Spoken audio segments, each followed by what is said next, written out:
Space. For as long as humans have existed in space. In fact, everything exists in space. And here at the Stern Research and Development Facility for Space and Space-type Stuff in Space Pokemon Division, we've made it our mission to look into space and turn what we see into Pokemon.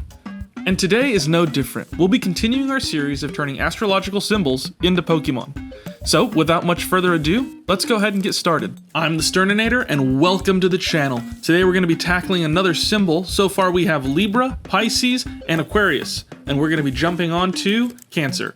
Super excited for what we're going for today. We've got a lot of design elements that I really tried to pull together. Of course, the biggest thing about the Cancer symbol is crab. It is big crab energy, but the secondary point about it is emotion. Cancer tends to be a very emotional symbol. It tends to have a lot going on, whether that be with being very empathetic towards people or just being very, very emotional. They're in tune with their emotions. At least that's kind of the belief. That's the go-to. And I had a lot of people commenting, asking for this symbol, being that this is actually the star sign that we're in right now. So I thought, okay, this is a really good time to do this symbol. But how do I do it differently? How do I go from designing just a crying crab to something that feels powerful and relevant? And I kind of drew upon my own experiences, and I'll get to that later. Now, I'm not a Cancer. I'm an Aries. I'm actually a cusp. I've talked about that before. I'm a Pisces, Aries cusp, so I have both of those things, and I can very much see that within myself. But I wanted to capture what we believe of Pisces, kind of just at the outset, that they are emotional and that they cry. And that's not entirely true, but it's a good starting point. It's a point that allows me to evolve the character further than what we initially assume. So I played a lot with shapes in this design, and as an artist that may sound very like, well, duh, that's what you do, but I started to kind of look at concepts on how do we make a Pokemon go from being what would be a normal animal to a Pokemon? How do you make it fantastical? So I played with the size of the eyes a lot. I knew that with a crab, it's very easy to say, okay, big claw. And I will get there, but I'm not there yet. I wanted the claws to kind of be more used to reference this worried demeanor, this anxiety that this Pokemon kind of feels at all times. So I used that there, and along with the idea of it being emotional or outbursting or crying, I made the eyes a lot bigger. I made them much more prominent, and I wanted to give them a color, so I gave them orange to really stand out against that green. I also used the grays and the silvery colors to kind of balance out so that nothing was really overpowering those eyes. That bright yellow that we see kind of set up to become something later down the line. So I think that worked really well. I gave it almost this military style look, almost like this is a grunt type of combatant. And I think that really informed the rest of the design. So we had a lot of things kind of going on all at once, but I think that they all kind of danced well together. Crabink, the hard-shelled Pokemon. Crabink can be found across the shores of Costa West, often in large migratory groups. Like many pack animals, they are heavily in tune with the rest of their kin, whether that be other Crabink or their trainer. They're able to feel the heartbeats of those around them through vibrations in the ground and react to the stresses, although they have not yet mastered how to handle these strong emotions. Next, I wanted to tackle that same concept of emotion and being so in tune with one's emotions, but I wanted to go a different direction. Whereas Crabink is a Pokemon that kind of falls to whatever emotions are felt around them, I wanted to see its evolution adapt to that. So I've been doing a lot of these designs with two forms, a first form and a second form, with it being the evolution, and then a third, more mythical type of mega form. And I knew where I was going to go, but I wanted to make sure that I gave myself enough room to get there. I knew that I wanted to bring in some of those shapes that I was talking about before. I wanted to bring in this star type shape to the head. I wanted it to feel like it was becoming its own self, no longer reliant on the emotions of others, and in that way, kind of hardening itself. I thought about the idea of spider crabs, which are these terrifying looking beasts that just lurk at the bottom of the ocean. They have these long, spindly legs and these spiky shells. And I thought, that might be worth investigating. That might be something worth pulling into this design. So I wanted to give these spiky shells this hypodermis type of look, almost to symbolize the idea of protecting oneself from being affected by so many outside sources. In my own subjects with therapy, we've talked about things like self-validation and how we draw that from other people when we need to be able to validate ourselves internally as well. And I think that this design, this concept of an emotional crab, this Cancer, kind of really emphasized that idea.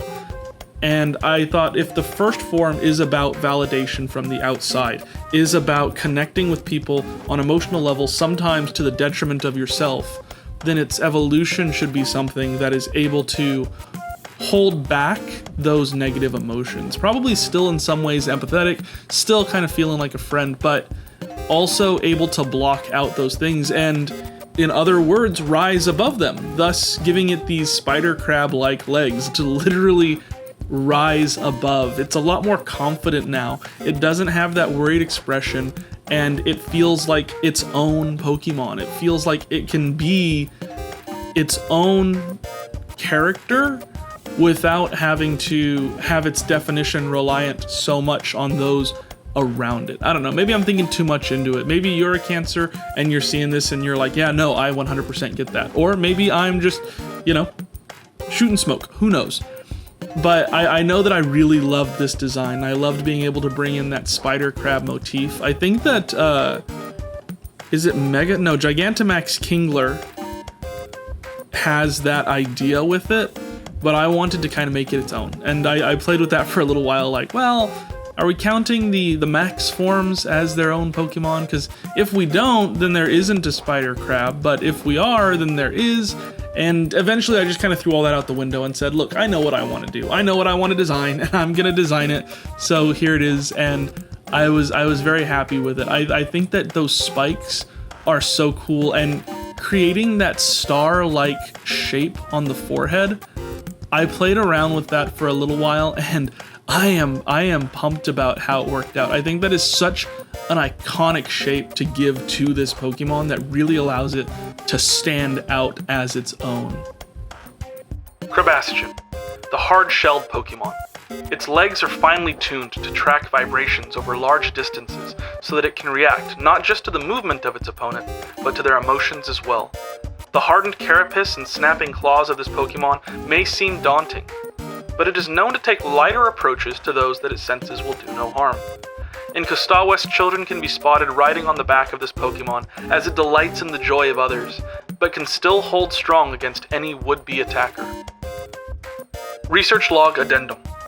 It has been observed that at specific points of the year, and in areas where there is a heightened emotional resonance, Crabastian go through a metamorphosis. Its claws become larger and more narrow. Its protrusions grow in stature, and its spindly legs lengthen to a towering height.